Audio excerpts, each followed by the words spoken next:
Bueno, una reserva de la biosfera es un área protegida, pero con ciertas características.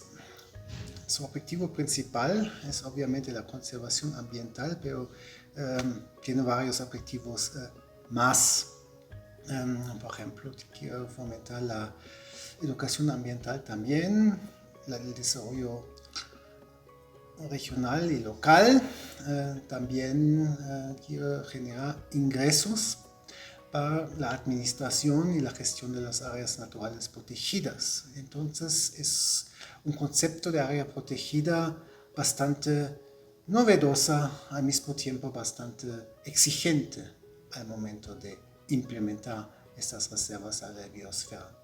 También son laboratorios para probar o intentar establecer formas sustentables de producir y de vivir, laboratorios de desarrollo sustentable.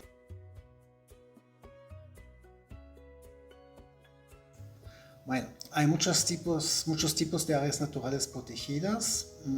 Originalmente son espacios solamente dedicados a la conservación ambiental o a la conservación de paisajes bellos, por decirlo así, o considerados únicos, especiales. Entonces la conservación de paisajes, de especies o de ecosistemas fue muy importante.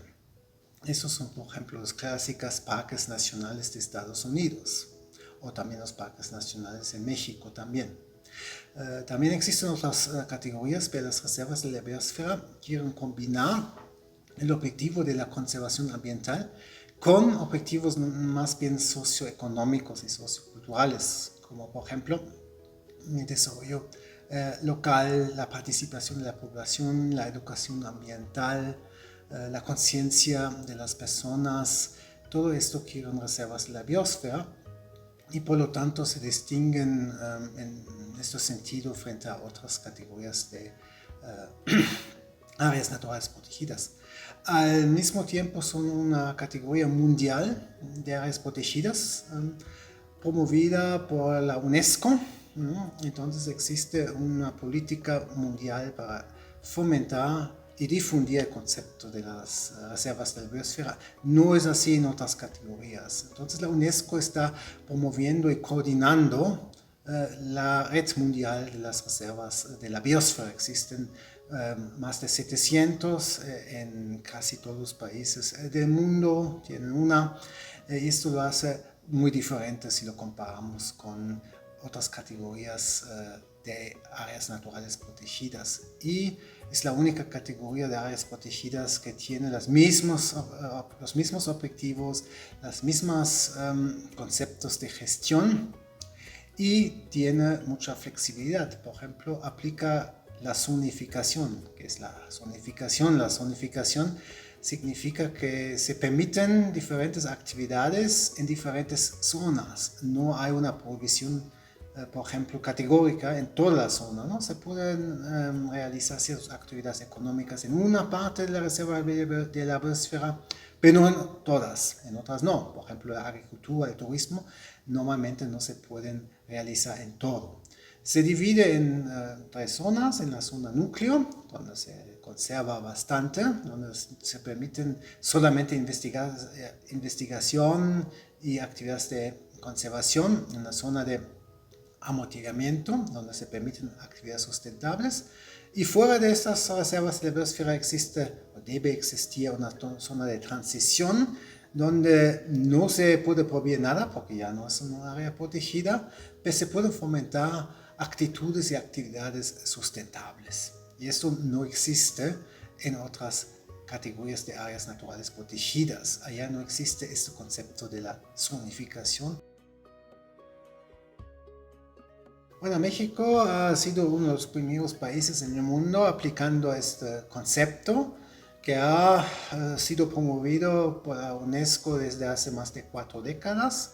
Las primeras reservas de la biosfera se establecieron a finales de los años 70 del siglo pasado, y México justo estableció su primera área protegida en la categoría de la reserva de la biosfera en 1978.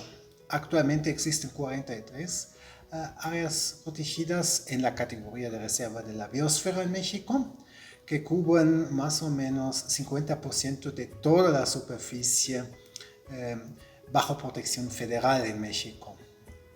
Y se ubican básicamente, si hablamos de concentraciones espaciales, en el sureste, en la península de Yucatán, en el estado de Chiapas, en el sureste mexicano, y también en el noroeste árido, en Baja California, en Sonora, por ejemplo. Pero también existen otras reservas de la biosfera en el centro sur de México. Se dividen en todo México, pero vemos una cierta concentración en el sureste y en el noroeste, con muy grandes zonas. Y últimamente se han promovido también reservas de la biosfera marinas en el Pacífico, grandes extensiones, y también en el Golfo de México, en el Caribe mexicano.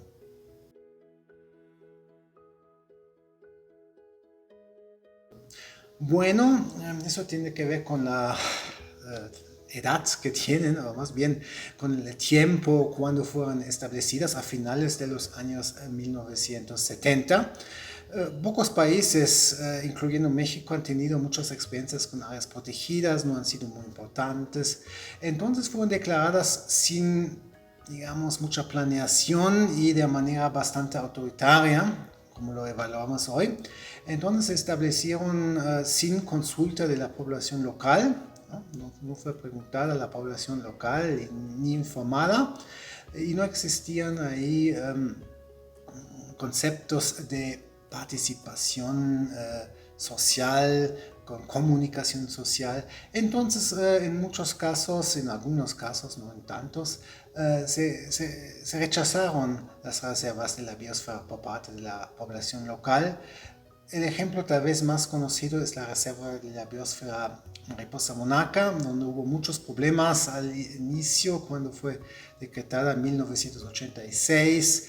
La población local no aceptó esta reserva de la biosfera y hubo muchos actos de sabotaje, muchas protestas y muchas tensiones entre la población local, en este caso ejidos en su mayoría, y la administración de esta reserva de la biosfera.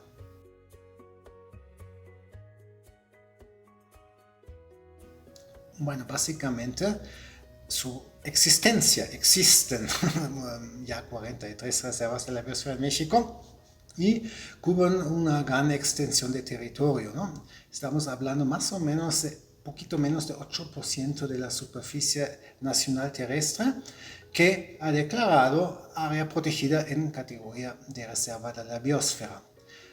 Yo opino que es un logro muy importante. Tenemos 8% del territorio nacional terrestre protegido bajo esta categoría y se ha logrado también objetivos de la conservación ambiental, ¿no? Se ha conservado muchas zonas, se han hecho estudios comparado, por ejemplo, la superficie de la vegetación, el uso del suelo dentro y fuera de las reservas de la biosfera, y sí hay mejor conservación en general dentro de estas reservas de la biosfera que en zonas que no gozan de ningún tipo de protección ambiental. Eso es un punto, se ha conservado diferentes ecosistemas y biomas a lo largo y ancho de México.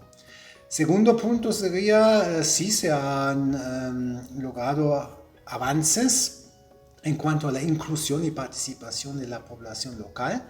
La población local muchas veces ya conoce lo que es una reserva de la biosfera, en la mayoría de los casos, participa en algunos casos en tomas de decisión. Existen figuras jurídicas como el Consejo Asesor donde pueden participar las poblaciones locales,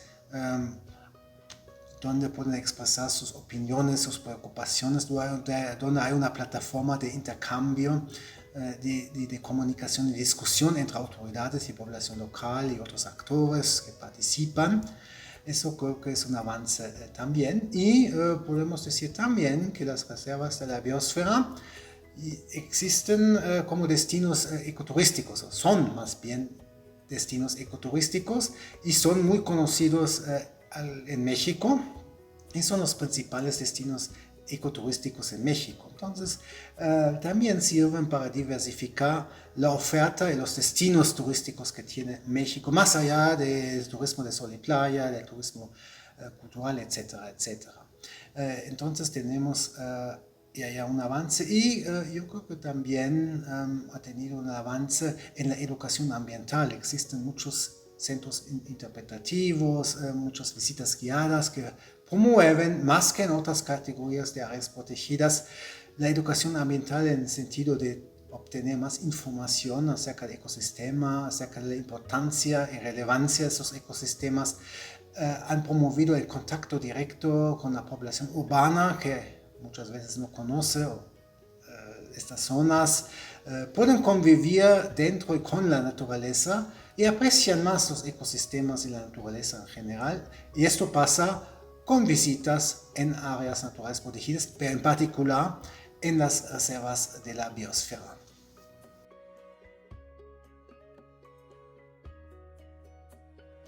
Bueno, uno es que faltan todavía muchas reservas de la biosfera, no cubren todos los ecosistemas en México.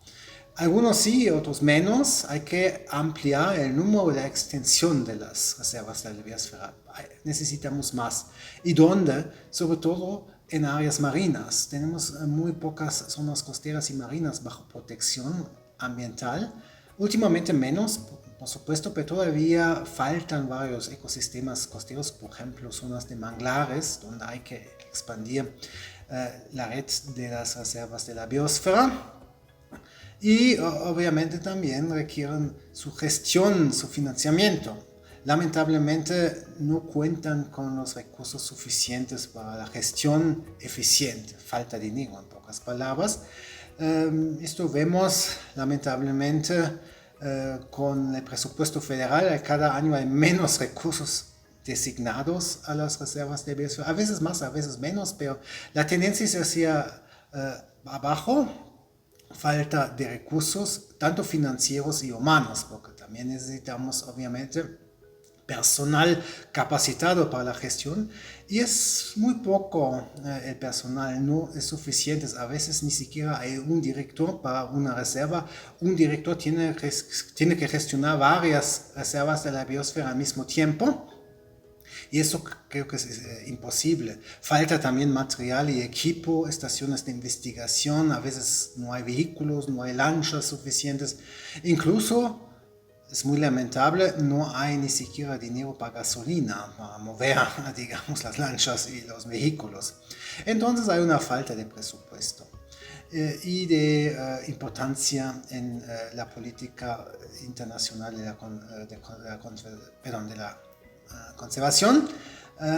No hay mucha comunicación entre las reservas de la biosfera y tampoco hay tanta comunicación a nivel internacional.